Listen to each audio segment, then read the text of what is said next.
Evening, and thanks for taking time out of your evening to join us here and have an opportunity to learn a little bit about the process that we've been through with the township for the last couple of years. Tonight, you're going to hear primarily from myself, Julia Novak, and Jonathan Ingram. Jonathan, Josh Roush, and I, where's Josh? Way over there, we're the J team. We've been working on this project since 2018. And originally, we were contracted to do an independent financial analysis parallel to a study that was being done by another firm. We later replaced that firm.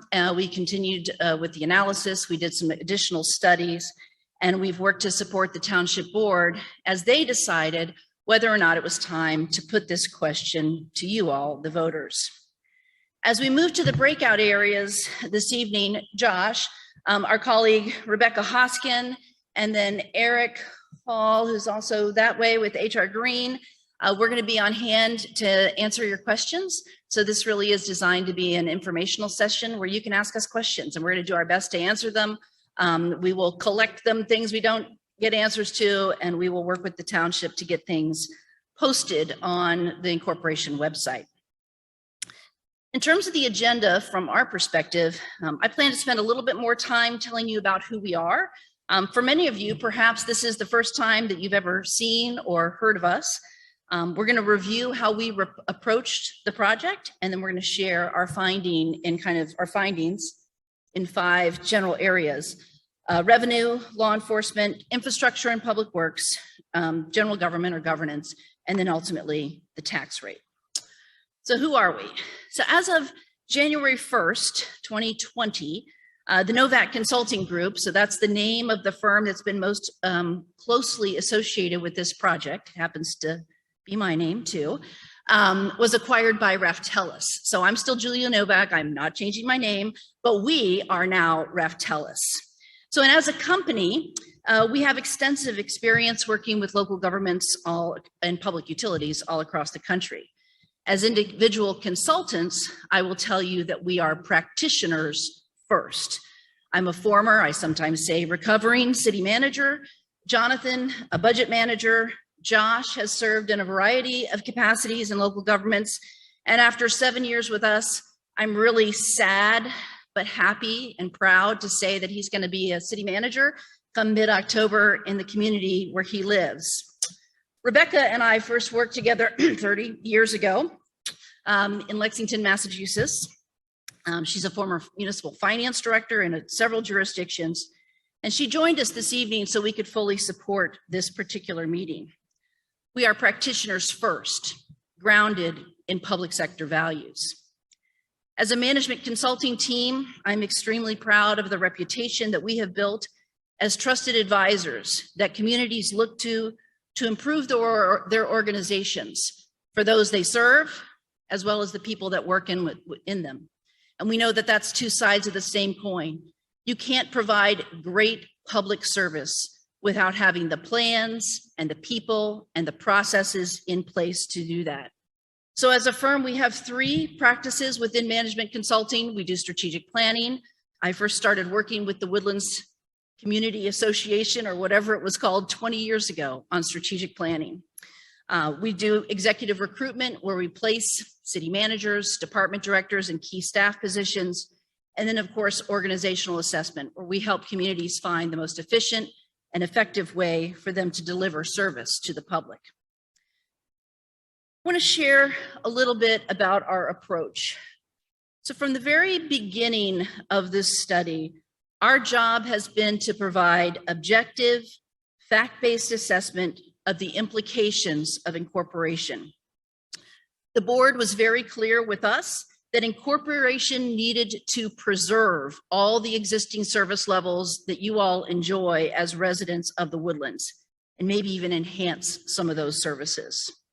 Our job was to inform the board so they could make good decisions about various initiatives that would be included or not in the incorporation financial model.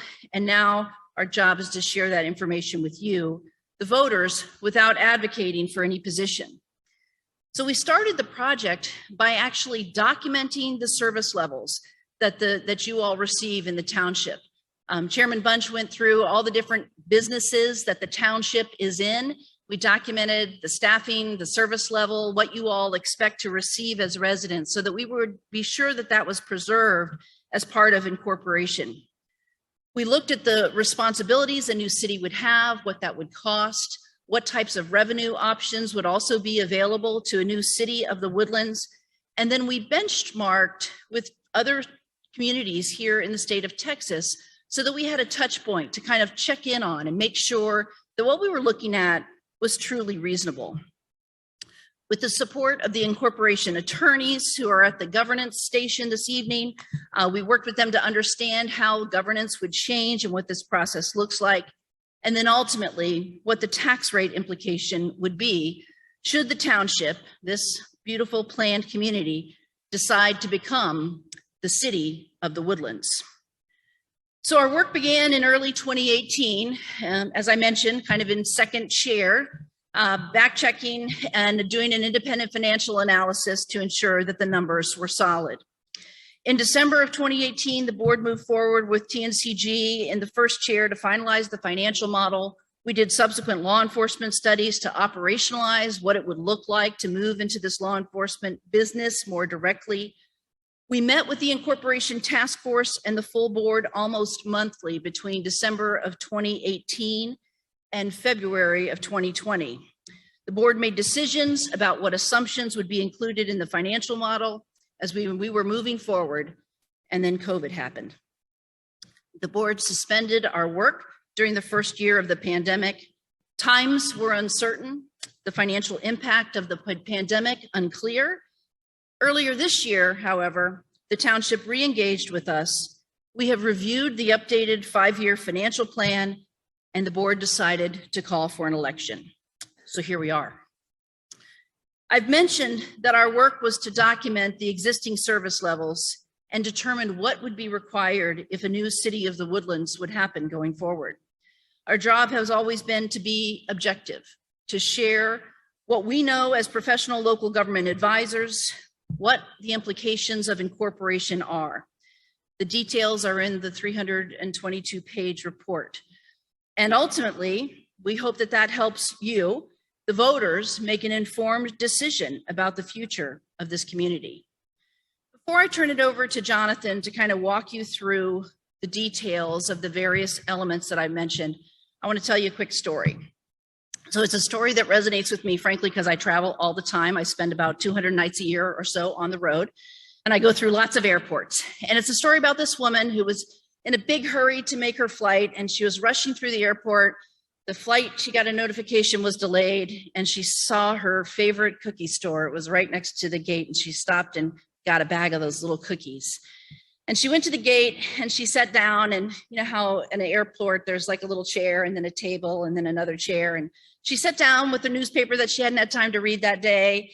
And she grabbed a cookie and started to read her paper when the gentleman on the other side of the little table reached into the cookie bag and grabbed a cookie and ate it and smiled at her. And then she ignored this. She reached in, got another cookie. He reached in, got another cookie, and just smiled real big. There was one cookie left. He got it. He broke it in half and gave her half the cookie. And she, fortunately, her flight was called and she was able to board first, and an altercation was avoided there at the gate. So she gets on the plane and she gets her newspaper out. She's like, I'm just going to put all this behind me. She gets out her newspaper, and there in her bag was her cookies. She had been eating his cookies, and he shared them gladly. We are not here to eat your cookies. We are here to share our cookies with you, and I'm going to turn it over to Jonathan to tell you the recipe.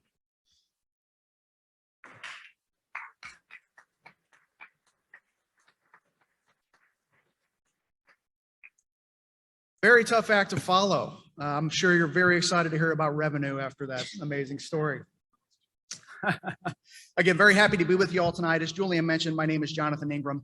I will spend a little bit of time today walking you through some of the key points associated with the incorporation study, the impacts as it relates to revenue, law enforcement, public works, and really the first big ticket item, so to speak, is revenue. So what were we tasked with addressing as part of our revenue analysis? So there's really three primary goals.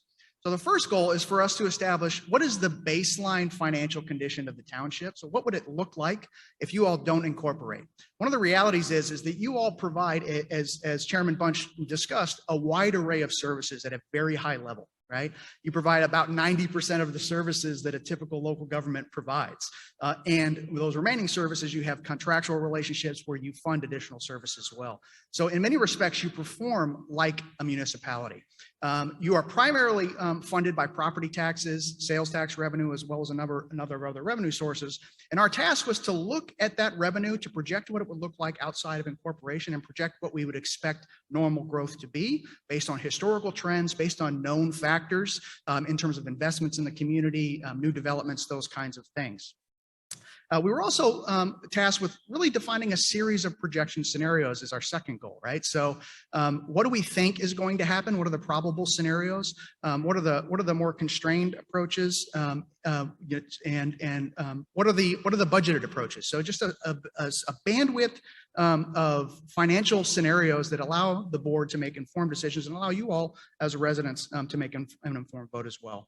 And of course, we were tasked with also looking at new revenues. What new revenues would become available to you as a township if you became a city? So we engaged in a significant benchmarking process to really identify what do some of your benchmark communities in Texas collect that you do not collect, and how can that potentially be used to offset the need for particular property tax increases or tax increases to fund these new services. So as we think about revenue analysis, again, we really focused heavily on engaging with a very detailed review of financial history, as well as extensive engagement with the township's finance department, finance personnel, to understand what are the historical trends, okay? What do we think is going to happen? What do we know is going to happen? And how can we make sure that we're taking a conservative approach, which reflects really many years of very conservative and thoughtful financial planning by the township? How can we make sure that that financial condition remains? So again, we predicted three fundamental scenarios. The first is probable. So this really looks at historical patterns of revenue and what do we realistically expect based on your historical experience. The second is budgeted. So what does the township typically budget? Now, this is important because sound budget practices in local government really advocate that you under budget your revenue to a degree and you over budget your expenses to a degree. So at the end of the year, you have some bandwidth or some space to be able to fund those things that you don't know, to fund those things that you can't quite anticipate, right? And that's really the practice that's been applied in the Woodlands and a practice that continues to be replicated in the current 5-year plan. But again, we also looked at constraint. What happens if you don't have any revenue growth at all? What does that look like and how would that impact? And then, of course, we completed a significant benchmarking process to identify new revenues. There's a couple of key points that I want to point out with respect to your existing revenues. As I mentioned, about 80% of your total revenue stream right now is attributable to two revenue sources: property tax and sales and use tax. So as we completed our historical analysis with those three scenarios, our probable scenario really identified a 2% growth and 3% property tax and 3% on sales and use tax, okay? Your current 5-year plan, which incorporates the model assumptions and informs the maximum tax rate associated with incorporation, is still conservative compared to those probable scenarios. So that practice of being very conservative from a financial perspective and pairing with probable experience has really carried forward. The other important areas to pay attention to with incorporation are, again, what are those new revenues that are available? The biggest revenue that becomes available to the Woodlands, should you choose to incorporate as a city, are franchise fees. These are really essentially fees collected from utility providers, gas, electric,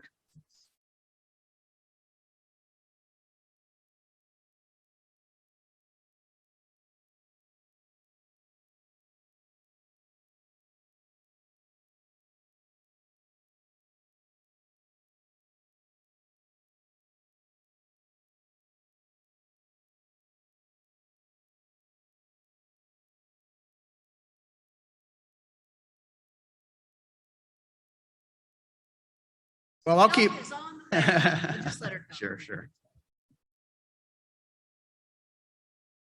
Pretty nice weather, huh?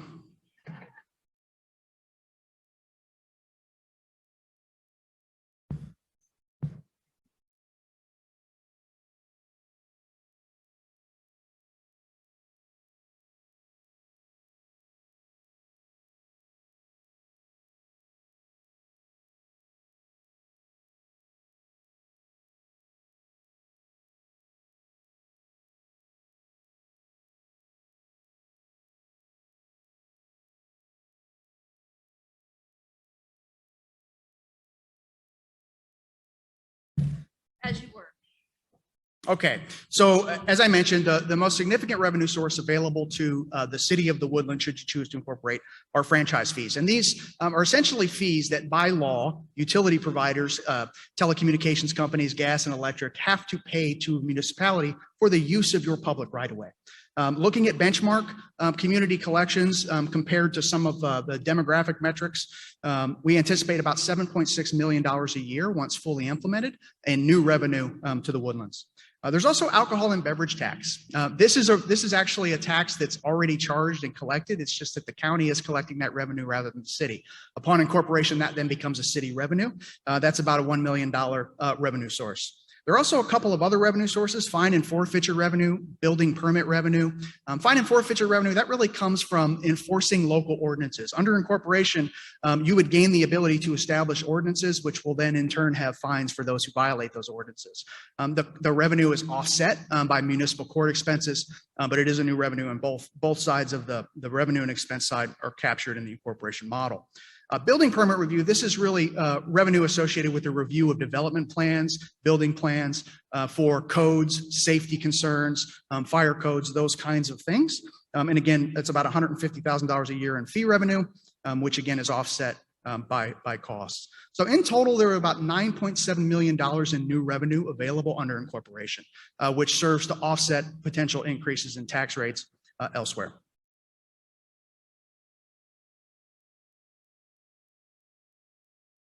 At this point, I'd like to spend a little time talking about law enforcement, but I'm going to ask Julia to step up and just share a few thoughts as well. Right. So again, I want to take it just a step back and talk a little bit more about our experience with law enforcement and our expertise in this area before Jonathan reviews the details. So as a firm and as individual consultants, we have worked with police departments and sheriff's offices all across the country. We've worked in jurisdictions with strong contract policing models like King County, Washington, where we help them cost the service to provide law enforcement services in 17 different municipalities. We've worked in small communities in Massachusetts, urban areas of almost 500,000. This is an area of expertise for us in a practice that is grounded firmly in data. Our law enforcement subject matter expert is a retired NYPD inspector. Like, what is an inspector? In the New York Police Department, that means in a department of 40,000 sworn officers, he was one of 125 ranking officers. He's a graduate of their executive academy. He retired from there, became a police commissioner, and has worked with us for the past 10 years doing law enforcement studies all across this country. I have in my notes that Jonathan and I have worked together for 15 years. And this morning he told me it's actually 17 years, and I'm having a hard time wrapping my head around it because he's turning 40. But he is the author of our methodology for staffing studies in patrol and investigations and support services. And when Josh joined our team 7 years ago, he kind of leveled all that up. He's an expert in understanding CAD data, and all of our law enforcement studies are grounded firmly in data.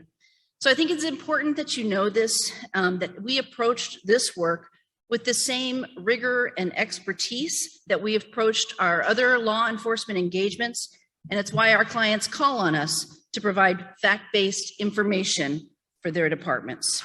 Jonathan?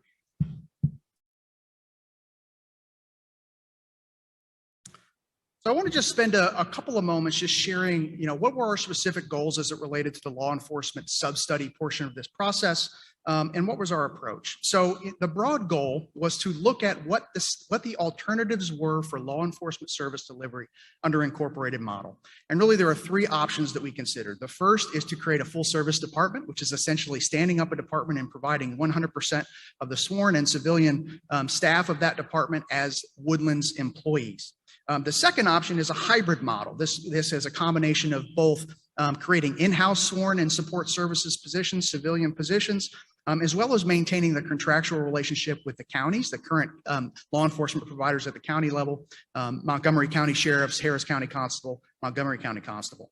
And then, of course, the contract model, continuing the current approach under incorporation is also a viable alternative to be considered. So we spent a fair amount of time, several months, approaching a year, really looking and comparing the structure and designing and operationalizing what does it mean to create these departments. And there was one fundamental goal that overlaid really this entire process, and really sort of our marching orders from the beginning of this process was ensure that incorporation maintains or enhances our existing service levels. So what are the things that you all do well, those parks programs, for example, that aren't impacted by incorporation, but that you care about deeply? How do we make sure that those are protected going forward? And how do we make sure that the service levels that you currently receive on the law enforcement side are also protected under an incorporation model? That was our commitment, and that's what our model reflects. So what was our approach? There are a number of key factors that I want to call some attention to. The first is we begin these processes really with extensive engagement with all of the current law enforcement providers. That includes on both Harris County and Montgomery County side.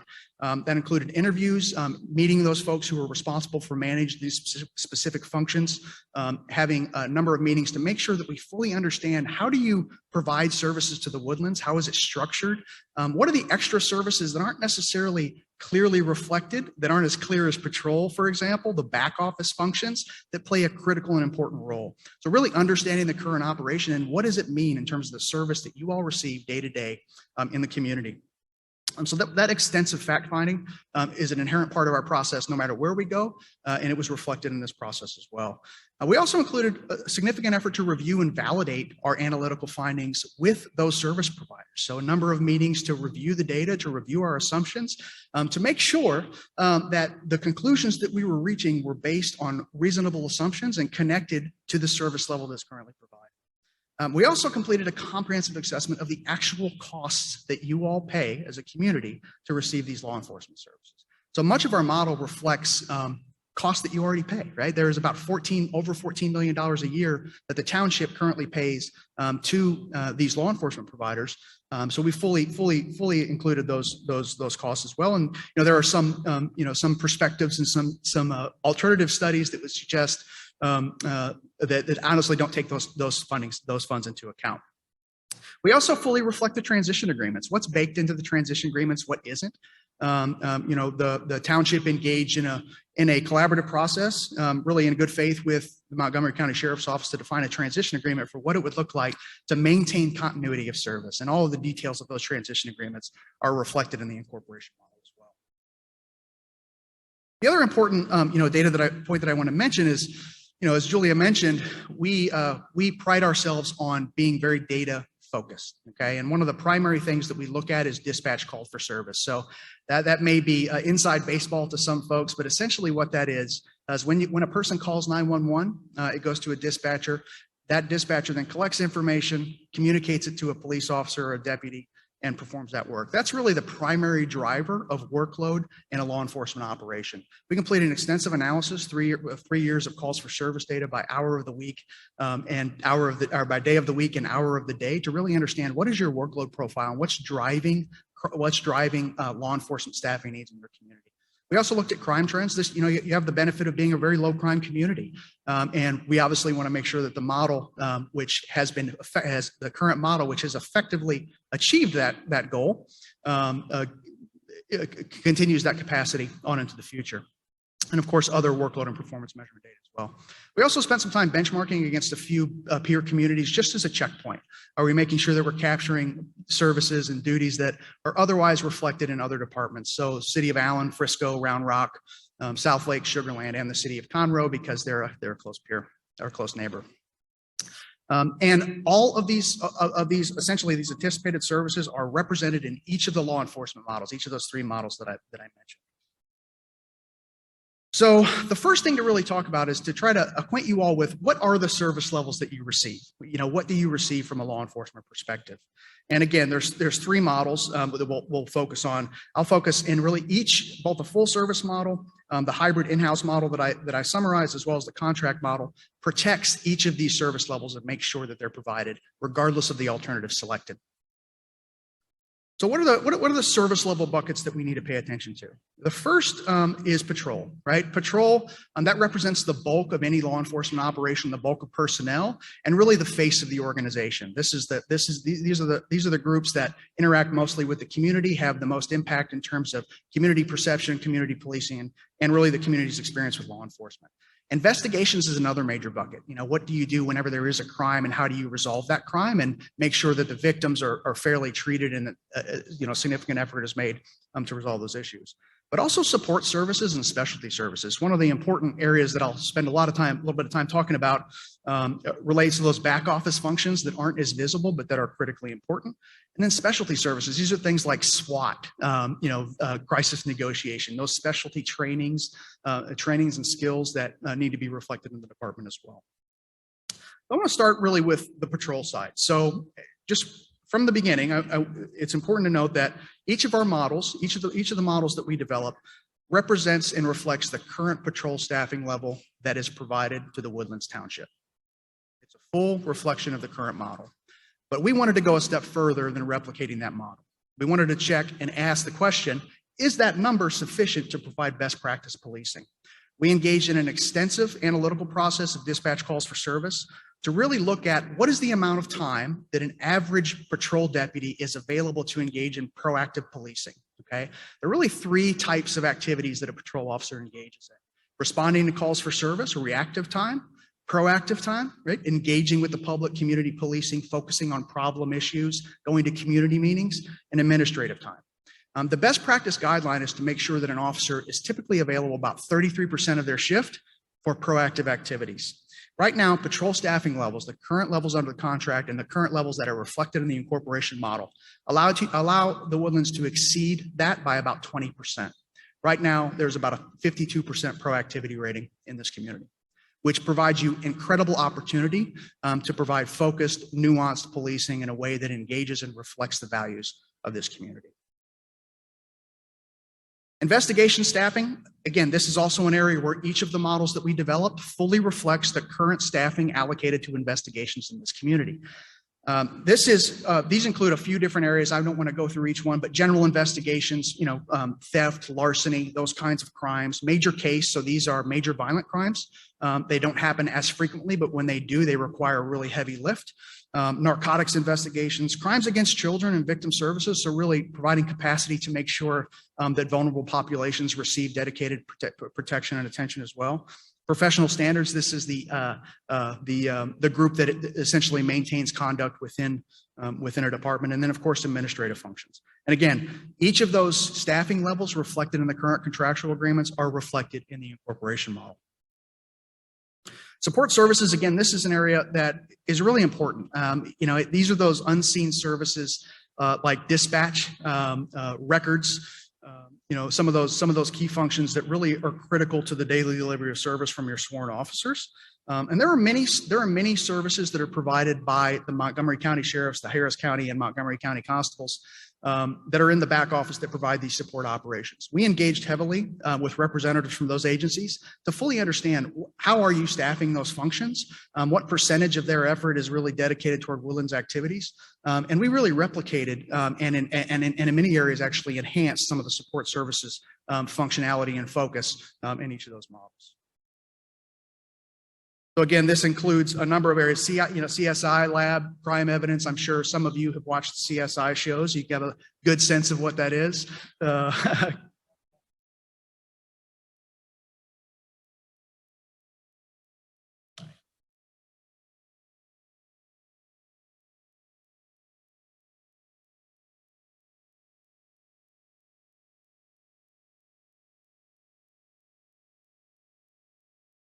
apologize.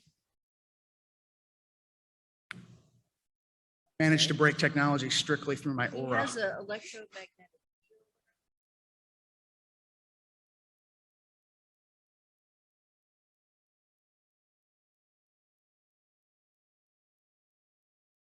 We'll be right back. She's coming to help us.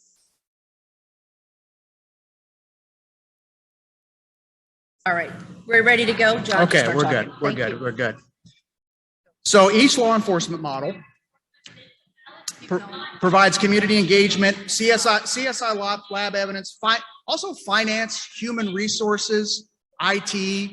These are really critical functions, right? Those things that provide that additional support for human resources and for those functions that provide important support for a department. We also spend time really engaging with the specialty services. So SWAT, again, those functions that often represent specialty skills of existing officers. In some cases, they represent individual duties or assignments, which are reflected in the model as well. So those are the primary service levels. And again, the point to emphasize here is that all of the existing service levels are fully represented in each of the models. All of the staffing levels are fully represented. There is no change in staffing allocated compared to the current model, except with the addition of new personnel on the support services side. So there are also capital costs, so startup costs. So what does it take to actually create a department? Okay, our model, and I'll talk about a little bit about what the total costs are. There are a number of major drivers. One of them is expanding the dispatch operation to make sure that there's capacity to absorb the additional personnel, a records management system, and a new police headquarters, which will vary depending on the particular model selected, but under the hybrid model will require a remodel and a new facility. Also vehicles and equipment, so body-worn cameras, patrol vehicles, personal protective equipment for law enforcement officers, as well as specialty equipment for many of the functions that are included in the service level discussion. And again, this accurately reflects what is currently funded in the township's 5-year plan and the existing transition agreements. So the ultimate model that was chosen, and it is fully reflected in the model, is the hybrid in-house contract model. And again, the real advantage of this model is really twofold. First, it provides the opportunity to really stand up internal capacity to build the capacity of a City of Woodlands Police Department over time, right? It's a nearly impossible task to say next year we're going to create a completely new police department, right? So it provides a model that allows you to develop internal capacity, but also takes advantage of county services, especially specialty regional services, right? So these are things like for the in-house staff, patrol, general investigations, narcotics investigations, professional standards, community engagement, those things that represent the bulk of your general sworn investigative and patrol duties would become in-house functions of the City of Woodlands Police Department. The services that would remain contracted at the county level include dispatch, recruitment and training, major crime detectives, right? Those things that are important, that require hyper specialization, that have a regional impact. And there's a couple of advantages to this as well. Again, it provides a phased approach, but it also allows you all as township taxpayers who are county taxpayers to take advantage and utilize the services that your tax dollars also help fund. So there's some value in that space as well. So what does the transition look like? The township has engaged in a negotiation process with Montgomery County Sheriff to really articulate what does it look like to stand up a police department over time and to begin to decrease the number of sheriff's deputies that are assigned to the Woodlands. And essentially in year 1 of incorporation, there would be no change to the current model. The county would continue to provide 100% of the staffing as reflected in the current interlocal agreement. Over the next 2, 3, 4, the second year, third year, and fourth year, the county begins to decrease the number of personnel dedicated to the Woodlands as the Woodlands begins to increase its in-house staff, right? So there's a balance where as the county decreases its staff commitment, the township is increasing its staff commitment so that regardless of the year, there is a continuity of service. There's a consistent number of staff. The number of staff that are dedicated to the Woodlands does not change. And this just illustrates how it would look. So as you can see, there are a few different service providers for law enforcement in the Woodlands right now. Right now, there are 19 direct personnel and 92 supplemental personnel. In year 1, there would be no change. Those are provided primarily by the county. The Constable's Office Montgomery County Constable's Office provides some specialty services for individual task force and special victims. Also, Creekside Park and Harris County and the Woodlands Police would also continue to perform over the 4-year period to provide law enforcement services. There'd be a consistent commitment as well as additional overlap services provided by Woodlands officers. In addition to this total, so as you can see, from year 1 through year 5, there remain 133 dedicated law enforcement personnel who are committed to performing services in the Woodlands. That number does not change. What does change is the additional support services personnel that we have included in the incorporation model. So as you build even a partial department, a hybrid department that requires in-house staff, you have to build that IT capacity, HR capacity, those support services. And we've included assumptions as well. So the support services line really provides the additional personnel that would provide those functions. We've spread them out in terms of the transition plan in a way that reflects the transition agreements. But ultimately, one of the first things that you will do, should you choose to incorporate, is hire a police chief, city marshal. And that individual will ultimately engage with the community, engage with the board, the elected officials, the governing body, to determine what is the policing philosophy that we want to carry forward and what's the implementation approach. Our model builds the reasonable financial assumptions that you all can use to draw firm conclusions, but provides sufficient flexibility for a new city marshal, a new police chief, to really define the path of implementation. And there are all sorts of alternatives that can be carried forward to reflect the will and intent of this community. So what are the key takeaways on the hybrid model? There are a few important ones. On the patrol side, it replicates the current staffing model and allows you to continue to exceed best practice guidelines. That cannot be emphasized enough. On the investigation side, replicates direct services as well and staffing levels, continues your current approach. Support services, each model, the hybrid model especially, includes 15 discrete support services programs and provides additional capacity in that space. And the specialty services that I referenced are all accounted for as well. It also outfits the department, the incorporation model, with infrastructure, facilities, and equipment necessary derived from actual purchasing agreements, as well as research with peer benchmark communities as well. The other important point is that Creekside Park and Harris County are protected. Their service level is protected as part of this transition agreement as well. Right now, there are 12 officers, 12 constables who are dedicated to Creekside Park at all time. Throughout the transition agreement, there will continue to be 12 who are dedicated to Creekside Park. It could be City of Woodlands police officers, or it could be constables who would be dedicated as well. But the city will also provide additional patrol capacity and overlap, and really provide an added value to Creekside Park. So what are the costs? What are the major costs associated with incorporation? So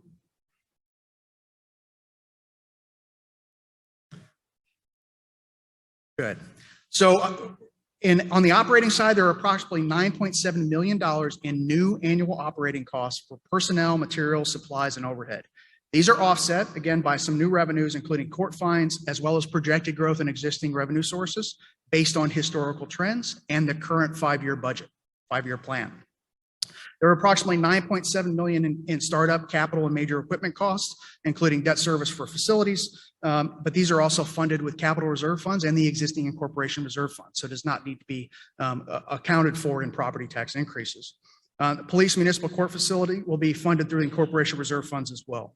And this is all in addition to the $14.4 million in law enforcement expenses that are currently included in the township's budget and reflected as part of the agreements that you have with the counties. Now I'll move to the infrastructure and public works side. So there's really two buckets to the infrastructure and public works section. There's your transportation infrastructure, and then there's public works operations. Our colleague in the corner, again, who will be happy to answer questions as it relates to the pavement condition study. HR Green was contracted to really create a pavement condition assessment process and identify what's the pavement condition of this community and what are the investment needs that are required. They completed a comprehensive assessment of existing pavement condition as well as extensive engagement with current county providers to understand what level of service is actually offered, what amount of money is it possible to determine is dedicated to the service. They completed a field condition survey of every single street in the Woodlands. This includes an assessment of condition and identification of pavement condition index. Pavement condition index is essentially a standard way that engineers use to rate roads to help guide what level of maintenance and what level of infrastructure investment is required. That pavement condition index indicated that you have a 95 PCI, pavement condition index for your concrete infrastructure, and about 99% of your roads are concrete in the Woodlands. So that's really very high. That's high quality. There are a few roads that are asphalt, and there was a 64 pavement condition index there. They looked at that and identified, okay, what are the alternatives to enhance or maintain to make sure that pavement condition is excellent throughout the community and that there's sufficient resources carved and set aside to fund those investments. The board unanimously voted to include $1.25 million over 5 years to bring all concrete and asphalt pavement up to that excellent pavement condition rating. So that maintains the excellent PCI for concrete, brings asphalt up to a more acceptable level consistent with this community service level expectations. And also beyond that, the board dedicated in year 6 and beyond that $1.25 million to contribute toward a sinking fund. And essentially what that does is it provides cash on hand to fund additional infrastructure improvements. And I will say this is highly unusual for a municipality to use cash to fund capital improvements in this way, typically funded through bond proceeds. This really reflects a commitment to minimize debt that the township has always really engaged in and fund many of these initiatives with cash on hand. So this is really, frankly, beyond best practice. The board unanimously also voted to include an additional $50,000 per year to maintain bridge decks and about $200,000 a year for shoulder maintenance funding as well. So this is a healthy investment to make sure that you're bringing up the level. So this really fundamentally represents a service level improvement, in fact, and then carries forward a significant funding level into the future. And we also looked at public works. So these are the folks who are responsible essentially for maintaining that infrastructure beyond major reconstruction. And we completed a number of activities. We really looked at benchmark communities, identified the services that the township currently provides, as well as the new services in the public workspace, and built a staffing model that provides sufficient supervision, management, crew support, supervisory support, as well as line level employees to provide consistent best practice asset management, as informed by the American Public Works Association asset management guidelines. We also looked at market-based land acquisition and cost estimates for building facilities and cooperative purchase agreements. What does it cost to buy a dump truck in a community in Texas? So there are a number of agreements that we were able to draw upon to draw reasonable and informed conclusions about what those costs look like.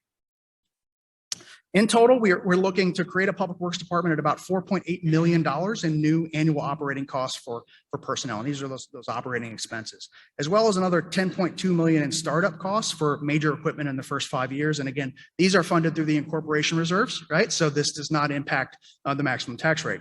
In addition, it's important to note that this is also in addition to a number of public works services that you all already perform and fund as part of the township. Streetscape improvements, street lights, those kinds of things. You all commit about $5.9 million a year to those services. So really, we're looking at well over $10 million in total public works expenses.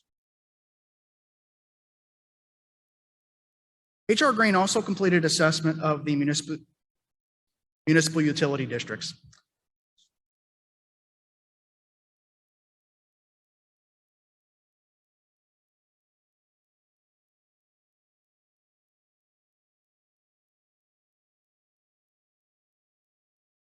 Okay. Also completed an assessment of the alternatives related to municipal utility districts. So as you all know, there are currently 11 MUDs that are responsible for various water, wastewater, and stormwater services within the community. There are really 3 models to consider when looking at potential MUD service consolidation. The first is you can maintain the current model really in perpetuity. There's no reason why you have to make that adjustment. The second option is to integrate all MUDs under one consolidated property tax rate. As you may or may not be aware, each MUD has a different property tax rate, and consolidating them under one rate would level that out so that every resident within the Woodlands pays the same rate. Okay. The third option is to integrate MUDs under a user fee model. And I'd say this is probably the most common rate, a rate model where an individual pays a rate based on the amount of usage of the resource that they're tapped into. This is the most common in the United States. This would eliminate the property tax rate model for the MUDs. Ultimately, the board unanimously voted to maintain the current approach, to not change the service model as part of the incorporation study, but to then it ultimately will be up to future city councils to consider MUD consolidation options should they choose, or should there be a compelling operational or environmental reason or to move in that direction. On the general government side, just a few high-level points that I want to touch on. Again, there are a number of sort of additional administrative and managerial positions that would be required under incorporation to provide capacity. We looked at benchmark data to look again at peer communities, benchmark communities, and establishment of a city secretary, risk management positions. So many of these things are actually already accounted for in the township budget. There are also a need to add municipal court and building permitted. That would be added under incorporation, but again, the revenues would offset the expenses in that model with 100% rate recovery. There's also included in the model a property tax freeze for disabled and those over 65, which essentially sets a ceiling at the increases in your property tax assessment going forward. So that has a cumulative impact over the long term, but provides about $400,000 a year in revenue loss, or a $400,000 a year expense in year 4 of the incorporation. So what does this all mean from a tax rate impact perspective? What are we looking at? So ultimately, the township applied the incorporation study initiatives to the adopted 5-year plan. We completed the incorporation study process, as Julia mentioned, really at the end of 2019, and there were really 2 5-year plans adopted, two township budgets since that was completed. COVID, offered a fundamental disruption. Ultimately, the current model incorporates reasonable projections for the 5-year plan, incorporates the initiatives outlined in our study, and still continues to reflect a conservative approach and ensures that the revenues needed to fund incorporation remain. So what is the overall summary? So in total, looking at each of these initiatives and each of these substantive incorporation impacts, there's about $16.8 million in new annual expenses, plus the continuation of $133.7 million in expenses currently funded by the township. So relatively small and compared to the overall number of services provided and the value of services provided. Approximately $19.9 million in capital costs related to public works and law enforcement investment needs. These, again, are funded through the incorporation model and capital reserve funds and do not have a direct bearing on the tax rate. And police and municipal court facility would be partially funded through the reserve funds as well. The incorporation initiatives that were approved by the board can be implemented with no impact on the minimum tax rate. It can be absorbed based on your anticipated and probable realistic growth in your existing revenues, as well as the new revenue sources that become available as a municipality. And this is partially reflects the fact that you all provide many of the services that cities commonly provide. You provide now, either directly or through contract relationships. So those costs are already in many respects reflected in the township's budget. The initial maximum tax rate equate to be able to fund this initiative is the current rate. That rate will remain intact over a 5-year period, and it is 0.22331 cents per $100 valuation. At this point, I'll ask Julia to share some thoughts on incorporation impacts. We're in the home stretch, I promise. So I just wanted to kind of run down a few things of like, well, in this regard, what's the impact of incorporation? So first of all, law enforcement. Essentially, right now there's 104 positions that are currently funded by the township. That is all accommodated in the law enforcement model. There are transition agreements in place, but instead of law enforcement being controlled by 2 separate entities, you'll have a city marshal, police chief, who would be making decisions about a policing philosophy that would be consistent with the level of service for this community. Right-of-way management, road planning, maintenance, and speed limits. Currently, those are determined by the 2 counties. If you're a city, those decisions are local decisions. Community ordinances, things that might annoy you, like fireworks and noise and parking and things. Right now, there's no authority to have nuisance ordinances, but as a city, you would have the ability to adopt and enforce ordinances like that. With regard to development, so, what are the regulations for development, for planning and tree preservation? Again, things that you care about. Right now, that's totally dependent on the developers in the cities of Houston and Conroe. If you're a city of the Woodlands, it's your decision. It's the city council who will make those policy choices. Drainage and flooding, again, this, just to be very clear, you will still not be able to control the weather. But right now, there's no authority to have drainage ordinances. As a township, if you are a city, you can establish and enforce drainage standards. Chairman Bunch mentioned some of the challenges you've had having access to state and federal funding. You're eligible in limited situations, but not fully at the table. As a city, you'd be eligible for a greater share of funding. But what doesn't change is your schools. Those are separate entities. Unpaid local officials that you have now, your neighbors volunteer to run for office and spend a lot of hours making decisions on your behalf, and that doesn't change. And the local tax rate doesn't change as well, although there is the option, as Jonathan mentioned, to freeze the tax rate for those over 65 and residents who are disabled. So we'll keep this slide up here at the end. The chairman mentioned the election is coming up. There's an opportunity to begin voting in the middle of October. Our reports are all available on the Incorporation website, so the woodlandsincorporationstudy.com. FAQ is there. There are some videos and more, so you're certainly welcome to access any of that information. What we're going to do now, I'm actually going to pivot away from these instructions because despite our best efforts, over an hour of talking at you, so I do apologize, that's a lot. But tonight really is to help inform you all so you can make a decision about how you're going to vote. And frankly, I know I see shirts, there's yellow shirts that say yes, there's white shirts that say no. It's great that you all already have information to make up your mind about what you want to do. Tonight's really to help those folks get the information when those who haven't made up their mind. So we're gonna go to these 4 stations, and you are invited to go to the different areas if you have an interest in questions about law enforcement, questions about the finances, questions about the public works and infrastructure or governance. You can go to those areas and ask the questions. As Gordy mentioned, there are colored cards you can write questions on. Obviously, if everyone in this room had a question, we would not get out of here and make our planes at noon tomorrow. So we're going to try to be efficient. We're scheduled to conclude the meeting at 8 o'clock. So I'm going to give you 30 minutes to go to the different stations, ask the questions if you can, or write them on cards. We will do our best to answer them. And promptly at 10 minutes of 8, we will reconvene at the podium here to kind of loop things back together. So we will close it down here and invite you to go to the areas that you are interested in. We will now recess the Township Board of Directors Special Incorporation Information Session and break out into the informational stations regarding governance, public works, law enforcement, and finance.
I'll give you a sense of what that is. So, current arrangement, Creekside Park, which you may or may not be aware of, those condos are all on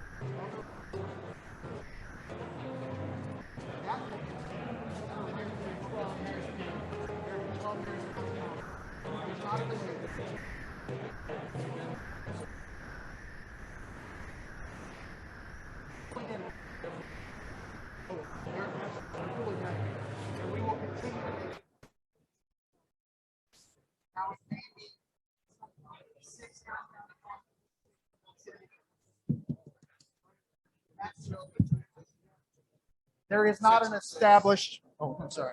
There is not an established transition date with Harris County because there isn't an established transition agreement, a relatively small number. It's assumed there's a commitment to maintain whatever that staffing level is.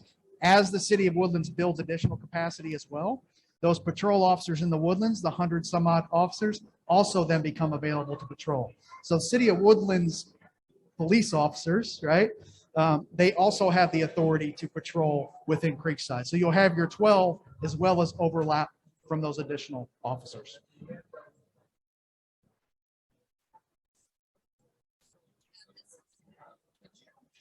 Maybe that question isn't answered. It could be all Harris County, it could be all Woodlands at some point. I think the goal is ultimately to get to all Woodlands. But that's the plan. But to remain committed to that minimum of 12. Yes.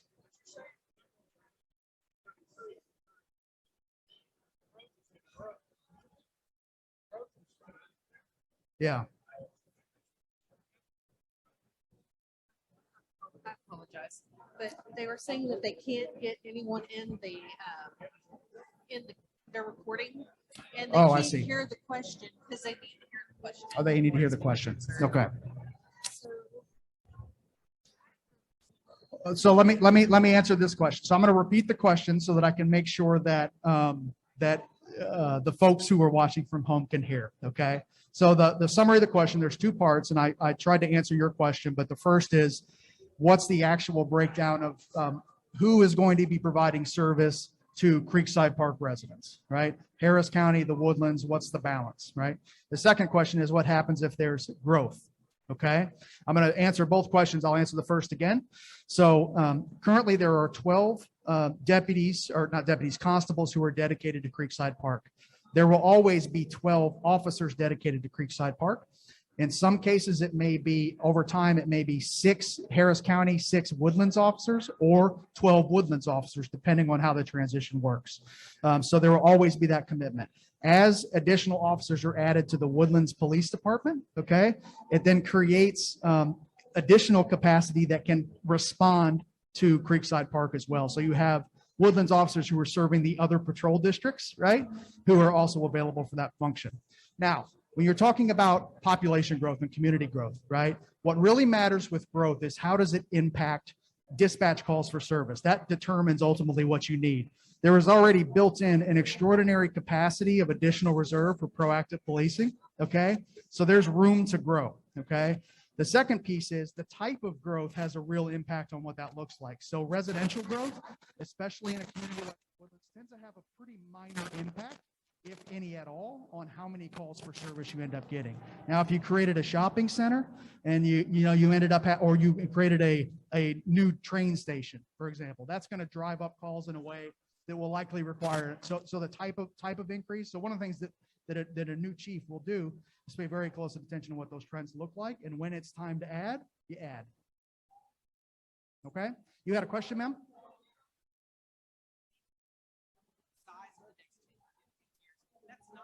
Growth, and you're saying that doesn't increase calls, double in size in the county? Well, I'm not. We didn't do any analysis in terms of what the law enforcement. So let me restate the question.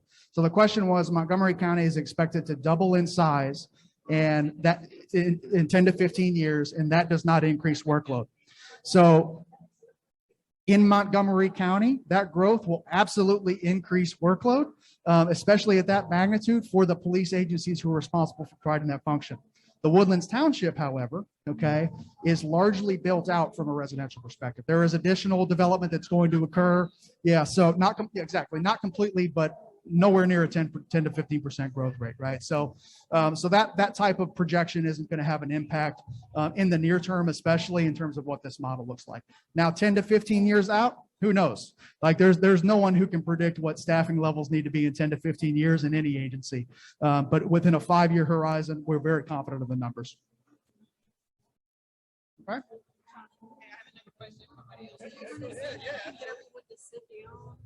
And then they wanted to bring the people around so that they can get the video in. The video camera is right there. So they're trying to Okay. get y'all to go around. Can I ask folks to gather around the table, and then I'm going to answer your additional question. We want to make sure that the folks watching can see what's going on. Okay. No. Okay. So actually, since you asked a question, and there are a lot of other folks here, I'm going to ask. Would anyone else have a question I can be helpful with? You gonna write it down? Okay.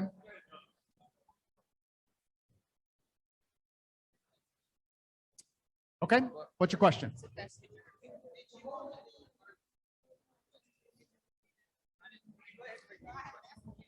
No, go ahead, and I'll repeat it to the group. Yeah. Hmm.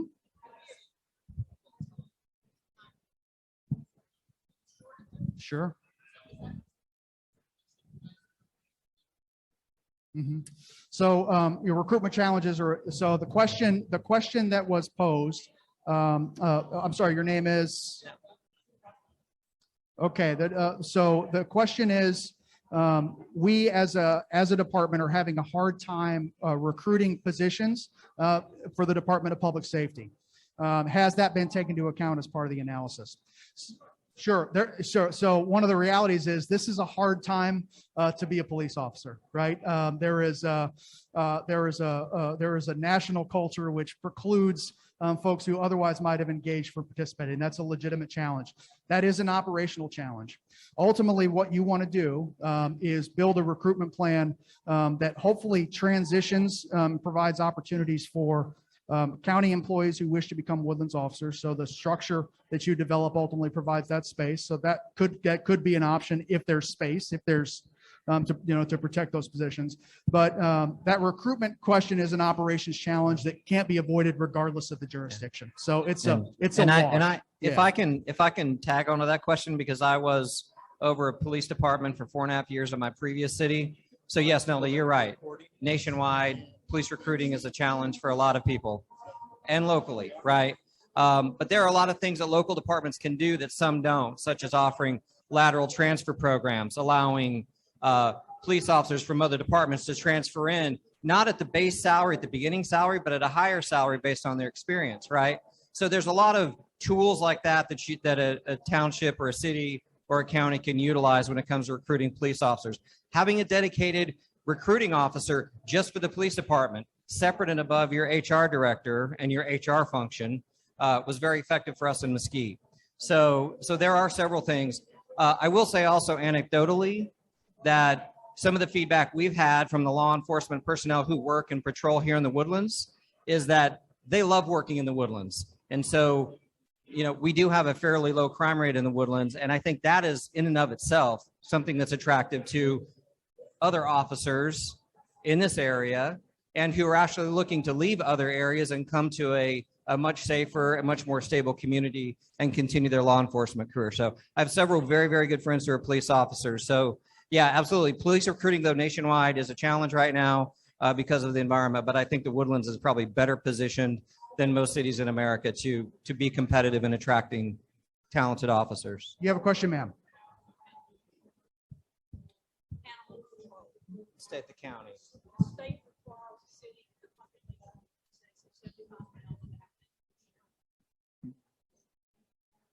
So the animal control staff. So the question is, the state requires that animal control be accounted for a city, that animal shelter be accounted for. So that is assumed as part of the facility investment plan for law enforcement. I do know that. Yes, I do. Yes, ma'am.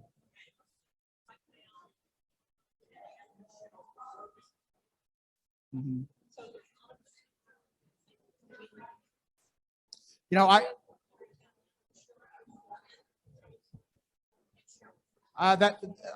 can't give you a firm answer to that. So let me include it in the frequently asked questions, and we'll provide a post to it. Yeah. Okay. Yeah. Well, Got it. Okay. I could say just like in the law enforcement model, there's three models. So contracting is still a model even under incorporation. So contracting for county services at the county shelter would continue to be an option for a future city council and a county commission to enter into a contract to continue under that operation. Absolutely.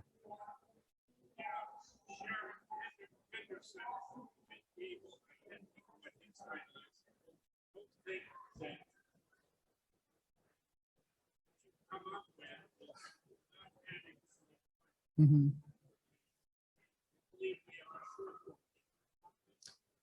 Sure. So the comment was Sheriff Gable and Constable Ryan, I believe. Constable Gable, don't believe that the model adequately funds. Okay. So I'll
and questions and want to know things, some of which were answered.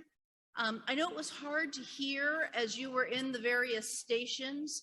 I want you to know that the individual microphones, when they were talking into them, they were being recorded, and they will play back good sound quality, so you can see the video later, and you'll be able to hear the answers that perhaps even when you were standing right there, it was kind of hard to hear. At least in the back corner, that was my experience.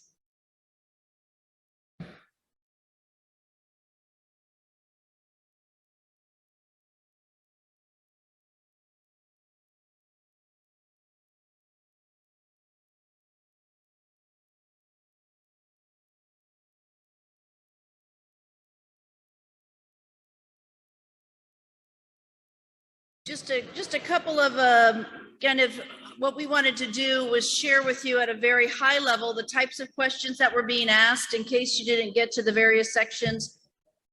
With regards to governance, it was really about what does local control mean? Who controls the infrastructure? What about redevelopment? If the mall goes defunct, would a township have any control? Would a city have any control?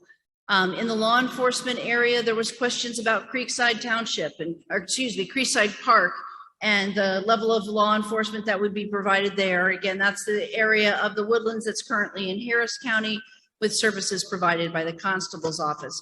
So those questions, again, they've been asked, they will be answered on the video, and we will provide written responses to them.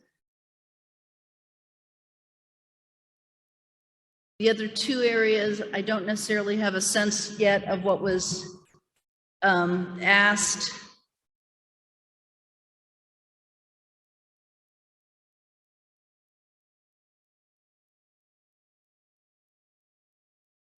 Josh, do you want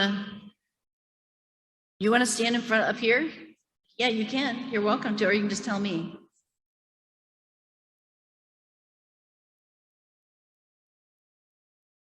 So maintenance questions, what happens if the Woodlands acquires the right of way for the roads, what happens? And so a lot of what ifs about city control in the right of ways. On the finance side, there was only about 200 people over there. So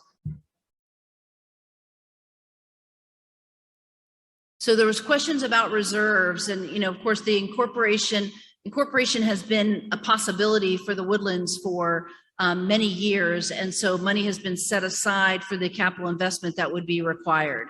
So a question was about whether the reserves could be used to offset taxes, and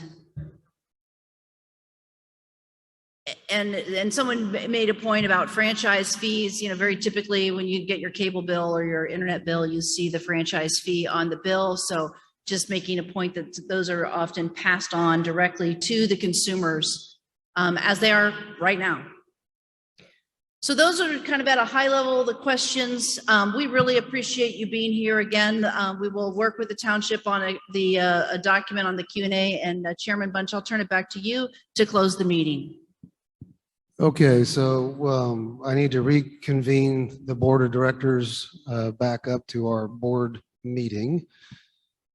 And while they're coming up here, I know all of us will stay around after we close so we can answer more of your questions, because that's what tonight is supposed to be about.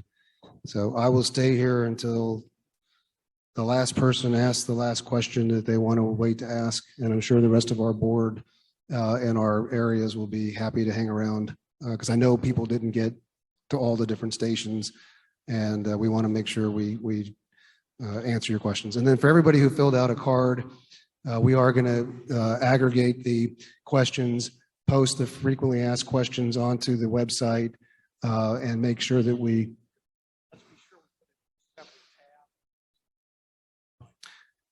we'll have a separate tab, so it'll be frequently asked questions from tonight, so you don't have to go through all the historical ones that have been asked over the last 3 years. All right. Julia, did you have any more of the consultant frequently asked questions, or can you rephrase maybe a couple of them, because I know people were still talking, or at least the high ones. So ones I highlighted were about under governance, was about local control. What happens if there's a need to redevelop the mall? Who would have control under a city or a township? Who controls infrastructure? who makes decisions about widening roadways. And infrastructure questions were also about right-of-way control and maintenance decisions. Law enforcement, it seemed a lot of questions about Creekside Park to make sure that the level of service and continuity was cared for. And on the finance side, there were some questions about reserves and the incorporation reserves and about franchise fees and how those are typically passed on to end users in their utility bills. Okay.